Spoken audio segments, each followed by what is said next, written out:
Beda terlalu. Mencolok antara ijazah asli UGM dan stempelnya membuktikan ijazah. Buatan Pasar Pramuka Pojok dipastikan ijazah palsu. Selain ijazah palsu, stempel juga palsu. Intinya nanti akan saya sampaikan seperti ini ringkasannya. Jadi judulnya adalah analisis teknis ya, ijazah dan skripsi 99,9% palsu. Kenapa saya bisa mengatakan 99,9% palsu?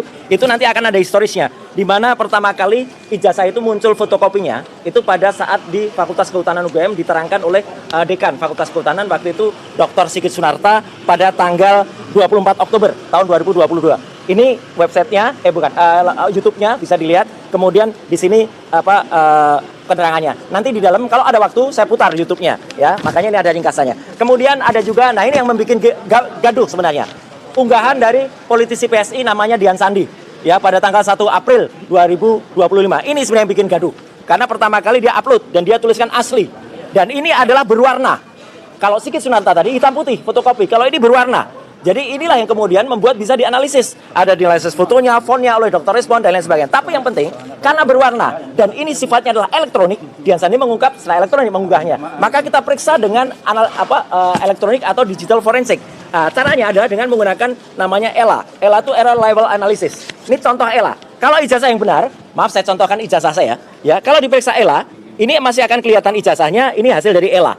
Artinya, kalaupun ELA itu full, itu masih akan tetap kelihatan ijazahnya. Lihat, teman-teman bisa lihat. Nih, ini masih ada bekas-bekasnya.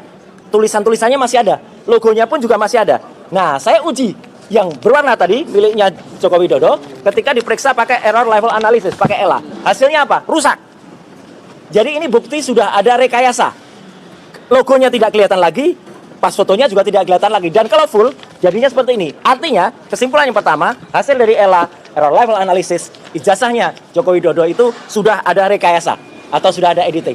Sekali lagi, kenapa ini digital forensik? Karena yang diunggah adalah digital, ya. Jadi bukan analog. Kemudian ada yang namanya face comparison. Foto di ijazah itu kemudian kita uji. Saya lagi-lagi daripada diprotes orang lain, saya pakai foto saya. Foto saya di ijazah tadi, yang pertama tadi, ketika dibandingkan dengan foto saya sekarang, hasilnya adalah match. Pasti sama. Ada presentasenya. Nanti secara detail saya jelaskan di dalam. Tapi foto Joko Widodo yang ada di ijazah, kemudian yang ada sekarang adalah not match. Skripsi palsu juga dikerjakan secara meyakinkan di Pasar Pramuka Pojok. Yang fatal, pemalsu ijazah dan dokumen melakukan secara ceroboh. Jika diperhatikan, ijazah buatan Pasar Pramuka Pojok dan stempel buatan Pasar Pramuka Pojok mempunyai perbedaan yang sangat mendetail. Misalnya dari huruf yang dituliskan di ijazah maupun skripsi. Sekilas tidak ada bedanya padahal beda jauh. Misalnya Ahmad Sumitro malah ditulis Ahmad Sumitro dengan ejaan zaman Belanda. Bela lainnya ketajaman stempel UGM dan stempel buatan Pasar Pramuka Pojok jelas sangat berbeda. Khususnya ijazah SMPP ditulis SMA 6 padahal SMPP baru meluluskan siswa angkatan pertama di tahun 1981.